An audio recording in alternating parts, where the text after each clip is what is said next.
Mesdames et messieurs, amis téléspectateurs, bonsoir. Bienvenue dans votre émission Rencontre. Aujourd'hui, la journée du Maroc, dans le cadre donc de Conakry, capitale mondiale du livre. Et dans cette émission, ce soir, nous recevons son Excellence Monsieur Driss Isbaïn, ambassadeur du Royaume du Maroc, près de la République de Guinée, avec qui nous allons essayer de discuter donc de l'apport du Maroc dans le cadre de cet événement mondial qui a consacré le livre dans notre pays. Excellence, bonsoir et bienvenue sur ce plateau de rencontre aujourd'hui.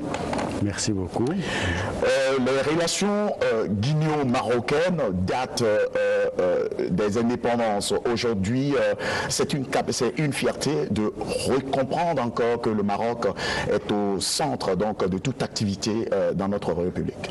Bien sûr, merci beaucoup pour l'invitation. Certes, les relations Maroc-République de Guinée datent des indépendances, vous l'avez aussi bien dit. Les relations diplomatiques datent de 1960 déjà. Et depuis, il n'y a jamais eu de rupture. Tout au contraire, vous vous rappelez bien sûr l'époque président Sékou Touré, roi du Maroc Mohamed V.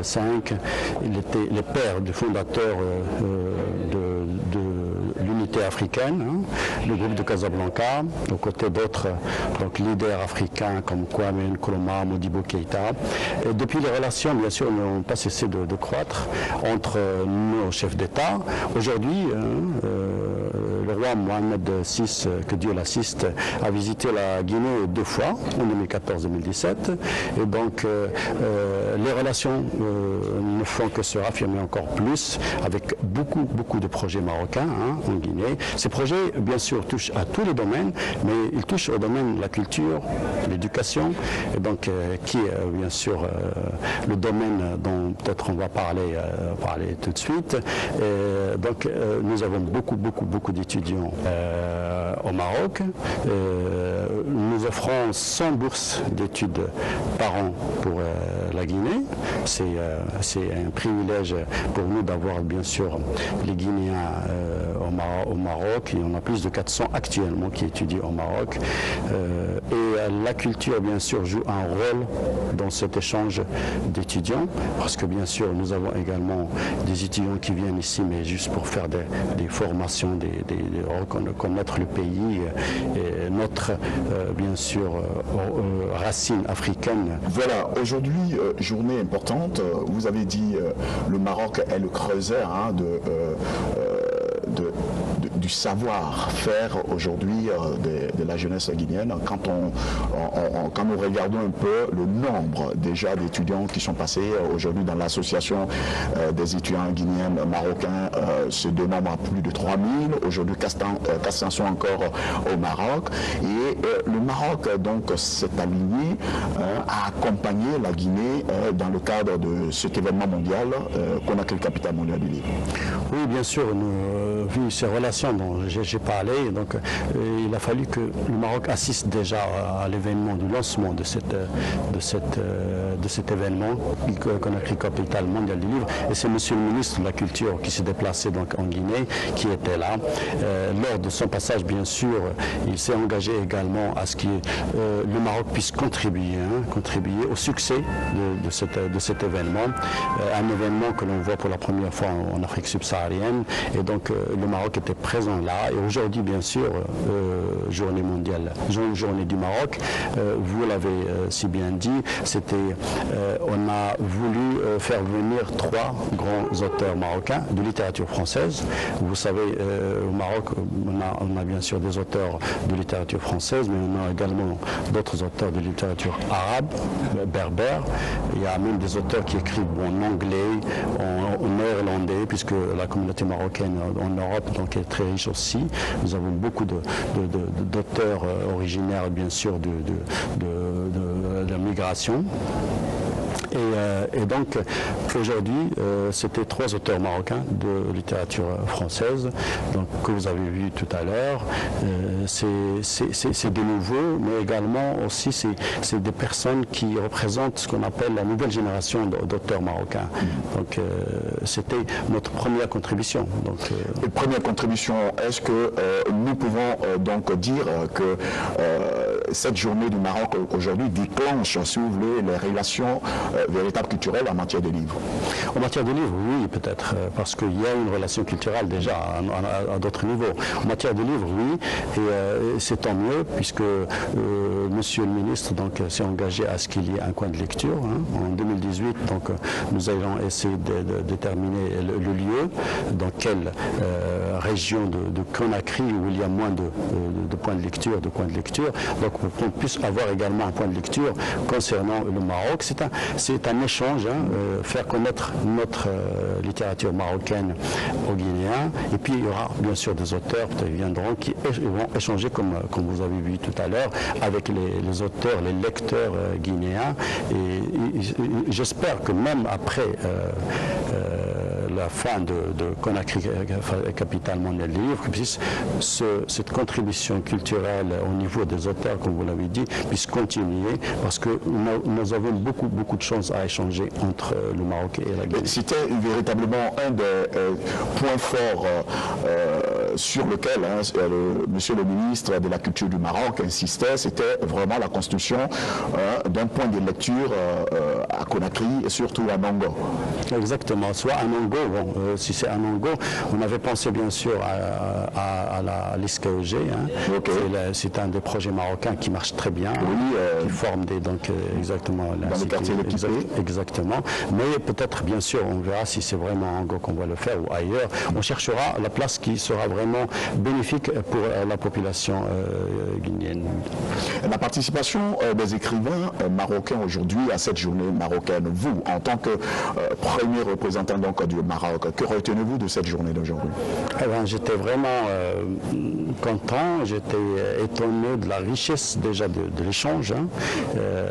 Je connaissais peu les auteurs marocains, je les connais encore plus aujourd'hui. Je n'ai pas lu leurs livres, mais ma détermination de pouvoir commencer dès demain à lire leurs livres. Et également, je vous le dis, également des auteurs guinéens, des jeunes auteurs guinéens. Moi, je suis un grand lecteur, et donc connaître déjà aujourd'hui ces auteurs marocains ouvre, et j'espère que c'est pareil pour tous ceux qui ont assisté donc à cet événement, ouvre l'appétit à revenir à la lecture encore plus, et nous ouvre même l'appétit, bien sûr, moi, à ce que je me jette également pour connaître mieux la littérature guinéenne, qui est très riche et dont j'ai beaucoup de livres, bien sûr, chez moi et au bureau. Voilà, donc mesdames et messieurs, nous sommes en compagnie de son Excellence, monsieur l'ambassadeur du Royaume du Maroc près de la République de Guinée, dans votre émission Rencontre aujourd'hui, pour nous parler donc de la contribution du Maroc à ce grand événement mondial, Conakry, capitale mondiale du livre, qui, au regard donc de cette journée du Maroc aujourd'hui qui a été organisée ici, également vu la qualité donc des écrivains qui ont effectué le déplacement. Exactement. Et donc oui, c'est le lancement et qui va continuer. Je sais que la capitale mondiale du livre, comme vous le savez bien sûr, ira jusqu'en mars, fin mars, n'est-ce pas? Et le Maroc, bien sûr, au début de 2018, contribuera, donc, comme j'ai dit, avec ce point de lecture. C'est le côté, vous l'avez dit, c'est le côté culturel qui peut-être manque au niveau des auteurs, des échanges des auteurs, qui manque dans cette floraison de coopération maroco-guinéenne. Nous allons essayer de la renforcer, et nous allons profiter de cet événement pour pouvoir bien sûr pousser plus dans ce cadre de la littérature entre nos deux pays. comme nous l'avons entendu pendant les différentes dédicaces, au regard de ce pont qui liera désormais, y a-t-il possibilité de présager, si vous voulez, l'éventualité de la publication ou de l'édition des œuvres guinéennes au Maroc? On va travailler sur ça, hein. On va travailler sur ça parce que je sens qu'il y a une demande forte dans ce cadre et il y a beaucoup de maisons d'édition marocaines qui sont prêtes pour se lancer dans ça. Pour se lancer. Voilà. Son Excellence, M. Driss Ibrahim, ambassadeur du Royaume du Maroc, merci d'être venu sur ce plateau de rencontre pour nous parler donc de la contribution du Royaume chérifien, j'aimerais bien le dire comme ça, du Royaume chérifien donc à ce grand événement mondial Conakry, capitale mondiale du livre, qui tend un peu vers la fin, avec un goût où nous souhaiterions étendre, étirer un peu l'événement, parce que cela a mobilisé, cela a permis quand même de voir que tous les projecteurs du monde étaient vraiment sur la République de Guinée. Exactement, donc il faut vraiment essayer de, je ne dirais pas de l'étendre, nous avons quand même beaucoup de, on a presque 5 mois encore, ouais. Donc, et pendant ces 5 mois, je crois qu'il y aura beaucoup de choses, hein, parce que j'ai vu qu'il y a eu beaucoup d'engagement d'autres États pour qu'ils puissent contribuer donc, à cet événement. Le Maroc sera là, et je l'ai dit, j'insiste, c'est pas à la fin de cet événement que peut-être on va arrêter, tout au contraire, c'est un début. Okay. Il faut insister pour que ce soit cette année un début d'une coopération, pas seulement avec le Maroc, avec les autres États. Et donc, s'il y a des engagements, déjà l'ouverture, lorsqu'il y a ouverture de contact entre les auteurs, je ne crois pas que c'est la fin de Capitale mondiale du livre qui va mettre fin à cela. Tout exactement. Voilà, merci. Excellence, monsieur l'ambassadeur, est-ce que vous avez un message à l'endroit donc de ces jeunes écrivains, comme nous l'avons constaté tout à l'heure, à l'endroit de ces jeunes écrivains guinéens qui souhaiteraient éventuellement se lancer dans cette façon de titiller la réflexion? Voilà.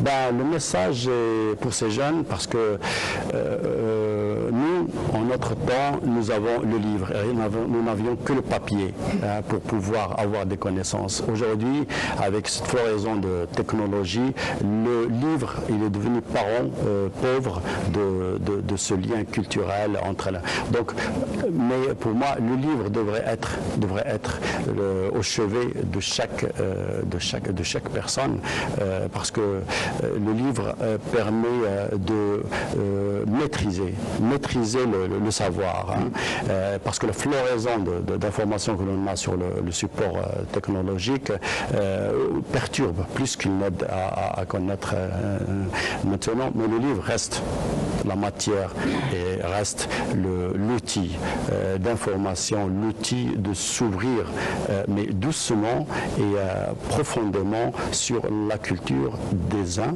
et des autres. Et donc, je dis qu'il faut vraiment revenir au livre en tant que papier. Le livre, je sais que la promotion du livre, ça peut être le livre papier, mais le livre également électronique, mais moi j'insiste sur le livre papier qui demeure l'outil vraiment vrai de ce qu'on appelle toucher la matière et toucher la lecture. Merci beaucoup donc à son Excellence Monsieur l'ambassadeur pour votre contribution à cette journée du Maroc aujourd'hui. Merci. Et nous remercions donc le Maroc pour son appui, son soutien donc à ce grand événement. Nous savons que le Maroc a toujours accompagné la Guinée depuis les premières heures. Merci beaucoup d'être venu sur ce plateau. Merci à vous. Rencontre avec la littérature marocaine dans le cadre des Journées du Maroc pour ce grand événement Conakry, capitale mondiale du livre. À la suite donc de son Excellence Monsieur l'ambassadeur, nous recevons Monsieur Rachid Khalex. Je dirais aussi son Excellence parce que il a été donc élevé tout à l'heure au rang d'ambassadeur de Conakry, capitale mondiale du livre. Donc il est important. Aujourd'hui, la littérature marocaine se porte bien. à regarder le contenu de cette journée que nous voulons partager.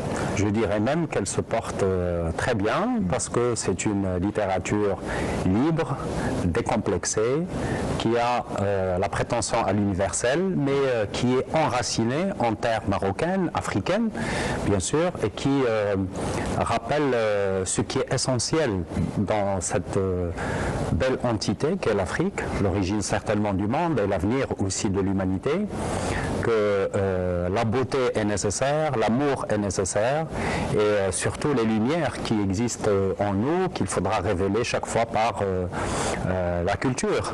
Et l'occasion de la célébration de Conakry, capitale mondiale du livre, est une belle occasion pour moi, avec mes collègues, Sana Rouati et Youssouf Aboul. C'est notre première visite à ce pays et je dois avouer, je l'ai dit tout à l'heure lors de mon intervention, qu'on a été accueillis d'abord par l'espace lui-même, ensuite par les hommes, et on s'est senti immédiatement très à l'aise et on a eu la confirmation pendant ces 2 jours que l'essentiel se trouve certainement ici parce que en arrivant à Conakry, nous sommes porteurs d'une part de nous-mêmes, de notre pays, mais c'est un voyage vers le sud aussi de l'âme, vers l'authenticité, et ce qui me donne la conviction que la culture est un élément nécessaire pour réformer l'esprit marocain, l'esprit africain de façon générale. De façon générale, vous êtes donc géniteur de Pourquoi Allah aime Loulou. Loulou est un roman où vous dites Loulou, égérie du continent, un bar que fréquentaient les Américains établis à l'époque, à Port-Lotenu.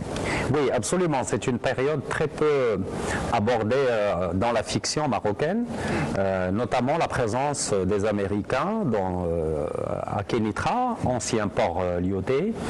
Et cette thématique, pour moi, est un prétexte aussi pour, c'est vrai, rappeler un pan de l'histoire oublié, mais aussi pour rendre hommage à cette femme qui a réellement existé et qui animait justement les soirées dans ce lieu.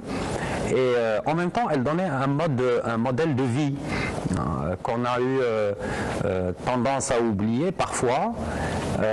Mais cette femme a bénéficié quand même d'un prestige inégalé puisque ceux qui fréquentent ce lieu de la vie continuent jusqu'à aujourd'hui à se donner rendez-vous au Loulou alors que l'enseigne commerciale c'est Continental. Le destin de cette femme est un destin très particulier. Elle se retrouve après 40 ans mendiante dans la rue, mais mendiante digne, qui ne tend pas la main, qui ne demande absolument rien. Femme généreuse, et c'est certainement aussi une interrogation sur le destin du Maroc actuel. Okay. Et cette liberté qui a été perdue et qu'on retrouve maintenant correspond parfaitement au changement de reine. Et c'est aussi l'image sans complaisance du Maroc d'aujourd'hui, je crois. Le Maroc est un pays très agréable à vivre et aujourd'hui la littérature de façon culturelle a explosé. Absolument, absolument. Nous avons une production extraordinaire qui est le fait de femmes et d'hommes qu'il ne faut jamais oublier.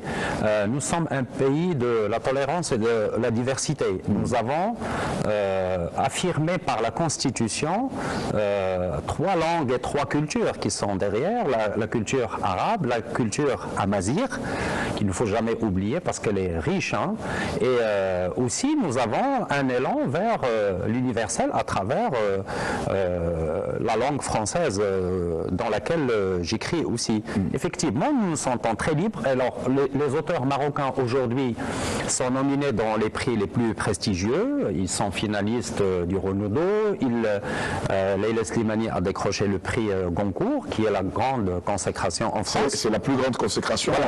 Absolument. Plus de 400 millions. Et oui, absolument. Et par conséquent, ces ambassadeurs symboliques que sont les écrivains font un travail qui me semble essentiel à valoriser parce qu'ils sont quelque part les les ambassadeurs de leur pays, de leur culture. Mais aujourd'hui, il y a une bonne nouvelle, je dois dire, c'est la découverte de la littérature africaine, c'est-à-dire subsaharienne, et je crois que c'est une belle occasion aujourd'hui pour les décideurs, mais également pour les personnes concernées, à savoir les créateurs d'un côté, les penseurs de l'autre, pour qu'il y ait quand même un voyage dans les deux sens. Parce que, à mon sens, c'est peut-être un petit peu ma perception des choses, peut-être erronée aussi, j'ai toujours senti qu'il y a quand même un échange inégal avec nos frères d'encre dans l'Occident, mais aujourd'hui, s'il ne faut pas être crispé sur son identité, chose à laquelle je crois profondément, et s'il faut dialoguer avec l'autre, il faut que ça soit d'égal à égal, parce que les lumières existent partout, des deux côtés. Les lumières existent partout. Là, j'ai sous les yeux un autre roman qui a été écrit donc par... elle vient de la littérature maghrébine et comparée, donc on parle encore des lumières. À vous écouter, nous pouvons donc dire que le repli identitaire doit être une barrière à ne plus considérer. Absolument, et aujourd'hui plus qu'auparavant, d'autant plus que, à mon sens, il y a eu des attitudes négatives des deux côtés. Alors je vous explique ma pensée.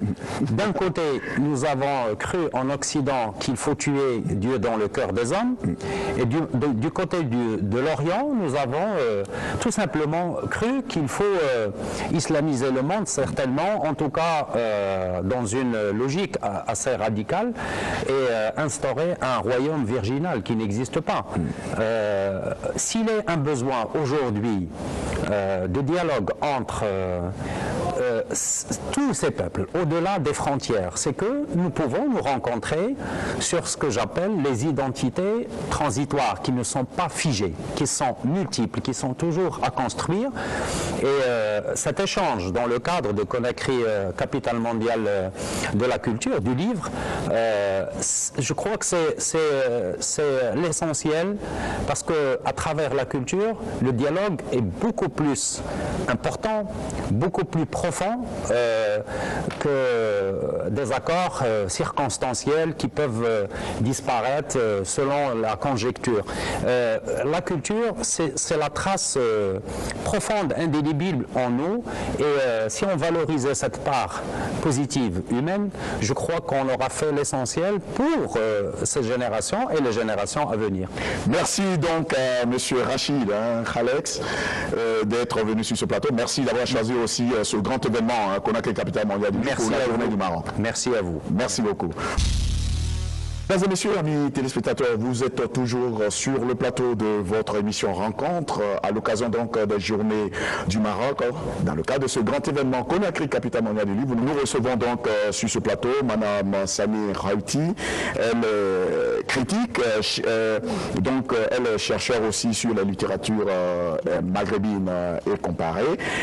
Vous êtes à Conakry avec cette revue qui donc parle de l'esprit, des lumières pour la lumière des esprits. Quel contraste, En fait, c'est un titre emprunté à Todorov et nous avons dit pourquoi ne pas organiser une journée, en fait une rencontre littéraire autour de Esprit des Lumières pour la lumière des esprits, surtout dans une conjecture qui est quand même assez délicate. Et donc c'est une rencontre qui a réuni des penseurs, des écrivains arabophones et francophones, et donc ça a donné ce numéro, mais en fait c'est pas le seul numéro. J'ai ramené plusieurs numéros. C'est une littérature qui est prestigieuse, qui est financée par le ministère de la Culture au Maroc, et donc j'ai ramené un numéro sur la diversité linguistique et culturelle au Maroc. J'ai ramené un autre numéro sur la littérature d'aujourd'hui au Maroc, et puis donc un livre sur un des plus grands poètes du Maroc, Mohamed El Ouakira. Et voilà, donc c'est juste pour partager avec nos amis guinéens la culture, la littérature, donc ce que nous faisons au Maroc. Je voudrais juste ajouter une chose, c'est que nous avons un rapport quand même assez osé avec les littératures subsahariennes, parce que nous avons des enseignements de ces littératures dans les universités marocaines. Et tout à l'heure, j'ai posé la question à des universitaires, j'ai dit, est-ce que vous avez les littératures maghrébines chez vous? Ils m'ont dit non. Ouais. J'ai dit, ben, il est temps de s'y faire. de s'y faire. Voilà, est-ce que vous croyez à la transversalité donc, de cette littérature aujourd'hui, ce cloison qui était un cloison compact, aujourd'hui devient le cloison vitré où on peut voir au-delà? Alors moi, je n'ai pas cette conception il n'y a pas de cloison pour moi. Okay. C'est-à-dire qu'il y a des lecteurs qui osent. Il faut oser aller vers l'autre et découvrir l'autre. Et nous, par exemple, je ne parle pas de tous les Marocains, mais je parle de pas mal de chercheurs qui sont vraiment, qui adorent la littérature subsaharienne. Et nous avons des chercheurs, par exemple à Casablanca, parce qu'à Casablanca, nous avons quand même une grande spécialiste de ces littératures, qui se spécialisent donc qui font leur spécialité de ces littératures-là subsahariennes. Et nous sommes en train d'essayer de généraliser. À Oujda, par exemple, il y a un centre de littérature subsaharienne. Et moi, donc, dans le master que je dirige, l'année prochaine, donc, je vais introduire aussi un cours de ces littératures subsahariennes. Et malheureusement, nous n'avons pas beaucoup de spécialistes. Mais moi, j'ai trouvé une astuce. Je vais commencer à inviter d'éminents chercheurs, des écrivains qui vont venir faire des séminaires pour donc faire connaître cette littérature directement, sans passer par l'enseignement classique. Exactement. Mais je crois que c'est une très très bonne chose, et cette association aujourd'hui impacte, si vous voulez, de façon directe sur l'évolution de la littérature marocaine. Exactement, parce que par exemple, nous apprenons beaucoup des littératures subsahariennes. Quand je dis littérature subsaharienne, je pense au Sénégal, et nous en connaissons pas mal d'écrivains dans ces pays, différents pays, la Guinée, etc. Et nous lisons ces littératures parce que nous trouvons quand même, comme je l'ai dit tout à l'heure à un confrère à vous, c'est des littératures qui ont une fraîcheur que nous ne trouvons pas chez ceux qui nous ont donné donc, le roman, le genre. En Occident maintenant, ils se ressourcent un petit peu chez nous. Ils viennent chercher cette fraîcheur chez nous. Et regardez ce qui se passe maintenant, les meilleurs prix littéraires, etc. Ce ne sont plus, malheureusement, les francophones, les francophones français qui obtiennent ces prix, mais ce sont généralement des francophones d'Afrique subsaharienne et d'autres pays. Merci donc à Mme Sani Rouati d'être venue sur ce plateau de rencontre. Surtout, que retenez-vous de cette journée du Maroc en Guinée? D'abord, c'est une journée vraiment mémorable pour moi, parce qu'il y avait une grande délégation d'abord marocaine, et à sa tête, il y avait monsieur l'ambassadeur du Maroc. Et donc nous étions chez nous, mais en même temps, nous étions chez nos amis guinéens qui nous ont très bien reçus. Et je les remercie pour l'accueil chaleureux. Et je les remercie aussi pour cette très bonne, très excellente organisation de Conakry, capitale mondiale du livre, parce qu'ils ont su rassembler un petit peu le nord et le sud. On avait toujours beaucoup de mal à faire venir les gens du nord au sud, mais ça s'est fait à Conakry. Donc c'est historique, c'est une journée historique, et on a été aussi décoré comme ambassadeur de Conakry capitale. Donc, et avec l'espoir que à la prochaine élection, nous soutiendrons donc le Maroc pour sa candidature. Voilà, et nous vous inviterons, nous consacrerons aussi. Nous souhaitons que la capitale du livre ne quittera pas l'Afrique des sitôt. Nous souhaitons aussi. Merci beaucoup. Merci beaucoup. À vous. Rencontre avec donc M. Youssef Wahaboun. Il est donc écrivain, il est venu donc du Maroc dans le cadre de l'événement Conakry, capitale mondiale du livre. Il est venu avec un recueil, une poésie fantastique. Je vous dirai tout de suite le nom parce que ça m'a scotché. Les gens meurent mais ne tombent pas. Bonjour Youssef. Bonjour. Voilà. Merci d'être venu donc à Conakry dans le cadre donc de la journée du Maroc. Les gens meurent ne tombent pas. Ben, oui, les gens meurent mais ne tombent pas. Voilà, alors moi je voudrais dire un mot sur ce titre, mais avant d'expliquer pourquoi j'ai opté pour ce titre, j'aimerais revenir au titre du livre que j'ai publié juste avant ce dernier cette suite poétique. Alors c'est mon roman qui s'intitule 3 jours et le néant. Voici par exemple un livre pour lequel j'ai beaucoup peiné à trouver un titre. Wow. Oui, exactement. Ouais, j'avais énormément de titres, il fallait en choisir un. Et je me souviens que pendant longtemps, ce n'était qu'un manuscrit à l'époque, et pendant longtemps, il s'intitulait comme ça dans ma tête, La douleur qui vient d'ailleurs. C'est une expression que j'emprunte comme ça à René Char. Il figure dans un très beau poème de René Char. Et je me souviens que ma compagne de l'époque tenait énormément à ce titre, mais moi je le trouvais assez lyrique, un peu même trop lyrique, donc je voulais autre chose. Et puis un jour, avec la collaboration d'un copain, j'ai opté pour ce titre de 3 jours et le néant. Mais je vous dis qu'il y en avait énormément au départ. Alors que Les hommes meurent mais ne tombent pas, c'est un titre qui s'est imposé dès le départ. Voilà, c'est un titre cette suite poétique n'a jamais eu d'autre titre que celui-là. Et pourquoi? Parce que à lire justement cette suite poétique, on comprend que cette mort, on va dire nommée par le titre, c'est une mort physique, d'accord? Alors que tomber, ça désigne, si vous voulez, une chute morale. Donc l'homme authentique, c'est quelqu'un qui meurt, comme tout le monde, d'accord, mais il ne tombe jamais moralement. C'est-à-dire il résiste, il essaie toujours de se relever pour aller de l'avant. D'ailleurs, si vous me demandez par exemple quel est disons le thème de cette suite poétique, je ne peux pas trouver d'autre réponse que celle-ci, c'est que ce livre parle de l'urgence de l'amour. L'amour le mot est tombé enfin. Voilà, c'est ça. Aimer devient urgent. Urgent. Pourquoi? Parce que nous vivons dans un monde, comment dirais-je, où il y a une folie meurtrière incroyable. Chaque jour, nous avons la preuve que c'est la haine et que c'est la violence qui triomphe. Nous assistons, si vous voulez, à une défaite de l'amour. Et justement, si nous avons besoin de quelque chose pour continuer à espérer, continuer de vivre, c'est bien d'amour que les hommes ont besoin. Ils ont besoin de s'aimer les uns les autres, de s'aider les uns les autres. Justement, pendant ces 2 jours, nous sommes dans une ambiance de partage et de don. Et je ne peux pas ne pas penser justement à l'esprit de cette suite poétique. Pourquoi? Parce que partager, donner, c'est aussi une manière de dire son amour pour l'autre.